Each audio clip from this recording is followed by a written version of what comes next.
Hey, what's going on, my fellow idiots? Welcome back for another episode of Idiot Proof Cooking.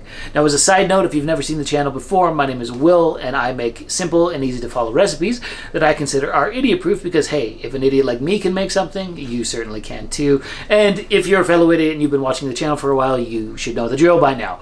So today, I am going to be making Philly cheesesteaks. Why? Because they're awesome and they're super simple to make. And let's be honest, you really don't need any other reason besides that to make Philly cheesesteaks. And I wanted to make them for the channel today, so let's get into making them.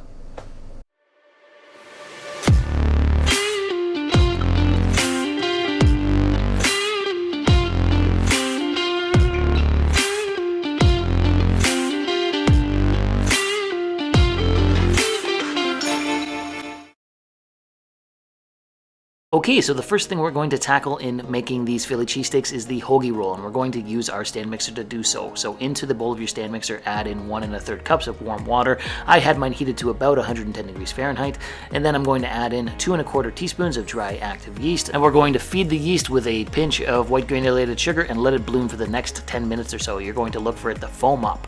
After the 10 minutes is up, add in 2 tablespoons of white granulated sugar, and then a whole heap of bread flour, specifically 3 1/2 cups into the bowl of your stand mixer. Make sure you don't spill any. Then I'm going to add in 1 teaspoon of kosher salt, and then optionally I'm going to add in a tablespoon of garlic powder. You don't have to add this in if you don't want, but I like to make my hoagie rolls a little bit garlicky. Last but not least, a 1/4 cup of melted unsalted butter, and then we're going to mix this all together. So affix the dough hook attachment on your stand mixer and mix everything together for the next 5 to 7 minutes on a medium speed until you get a nice, smooth, and consistent dough looking like this. Look at that. Look at that. That looks perfect. Not overly hydrated, not too dry. Came out quite nice. So all we're going to do now is knead the dough for a couple of minutes. So flour your work surface and just knead the dough back and forth for 2 to 3 minutes or so. This is just going to really develop the gluten structure in the buns, and they'll be nice and fluffy when you bake them. So after you've kneaded the dough, just form it into a nice taut dough ball, much like I've done here. Give it a few slaps for some reason, and then get yourself out a large mixing bowl. Throw in a couple tablespoons of olive oil or spray it down with some cooking spray.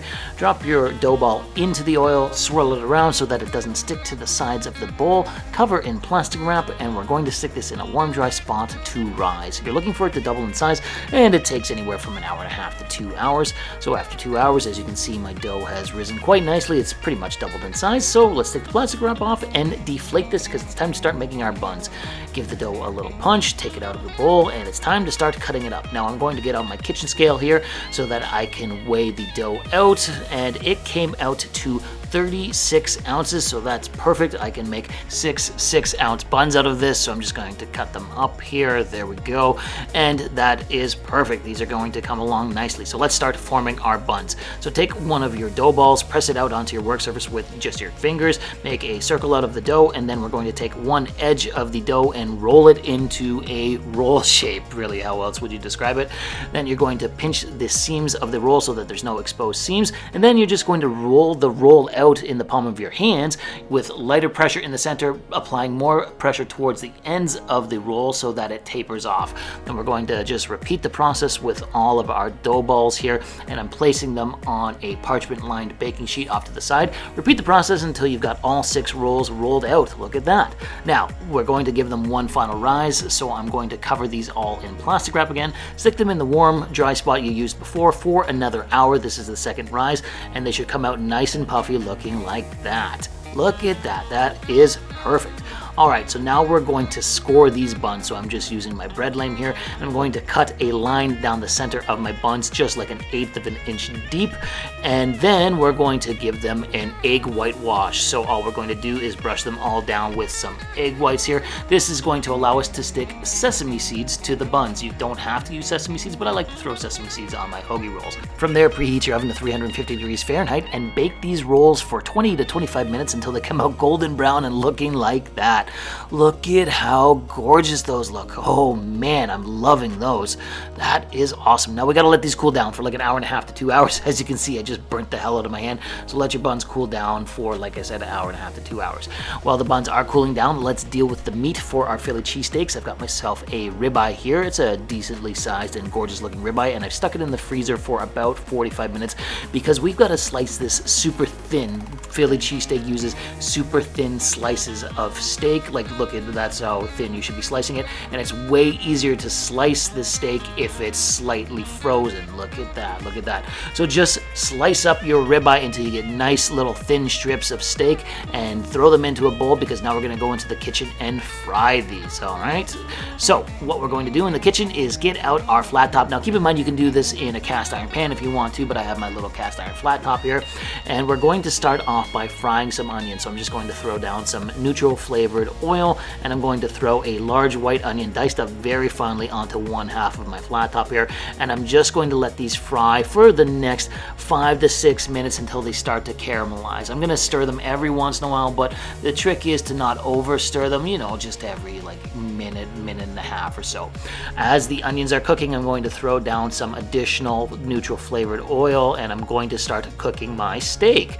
So here we go. I'm going to throw down about half of it. Obviously there's not enough room here to cook it all at once, so I'm going to throw down a fairly decent amount, and we're just going to let this fry for the next 2 minutes or so. You want to get a nice char and sear on it. Throw some kosher salt and black pepper down, but don't touch it for like a minute and a half to 2 minutes. You want to get a nice sear on the bottom of your little thin strips of steak. You can stir your onion in between, but then after about 2 minutes or so, it's time to start flipping the steak, and look at the sear on that. Look at how gorgeous that looks already, and let me tell you, it smells amazing. So then all we're going to do with the steak is again fry it for another minute and a half to 2 minutes. Because you sliced it so thin, it isn't going to take long to cook. After about another 2 minutes, it's time to stir in some of the onions. So I'm using about half. I'm only making 2 sandwiches here, so I'm using about half the onions. I'm going to stir them in with the steak, and then I'm going to toast my hoagie roll here. So I'm going to use some mayonnaise. Now you can use butter, you can use whatever you want, but similar to making a good grilled cheese, if you use mayonnaise, you're going to get a nice toasting on your bun. So I'm just going to use some of my Japanese mayo, spread it out here, and throw it on my cast iron pan on another burner, and let that toast for a few moments. All right, and now I'm just stirring in the steak with the onions here, and look at how gorgeous that is.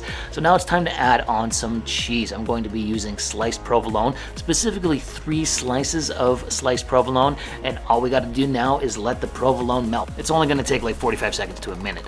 Extract your bun because it's nice and toasted, and it's time to try and scoop all of this Philly cheesesteak into your bun. Get your largest spatula, kind of get it all on one spatula. I kind of didn't perfectly do that, and then scoop it all into your hoagie roll, and you've got yourself a Philly cheesesteak. It is piping hot. There it is. Look at that. Look at all that melted cheese, all that delicious steak and onions. Oh man.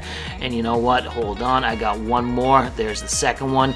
These are messy, obviously. You know, when you eat a Philly cheesesteak, they're usually fairly messy, but you know what? Let's go in for the taste test. So I'm going to cut this one here in half, and we're going to go in when it's still piping hot. I've burnt my hands at this point in time, but you know what? I'm committed because they smell amazing, and I can't wait to try them.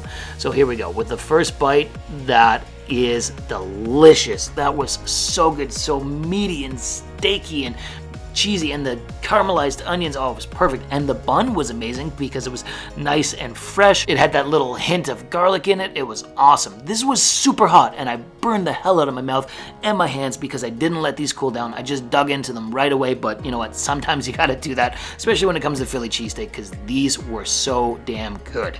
So I hope you like what you saw here today, because I had a lot of fun making them. If you did, why don't you drop a comment, like the video, or even subscribe to my channel. Thanks again for watching Eddie Proof Cooking, and we'll see you again next time.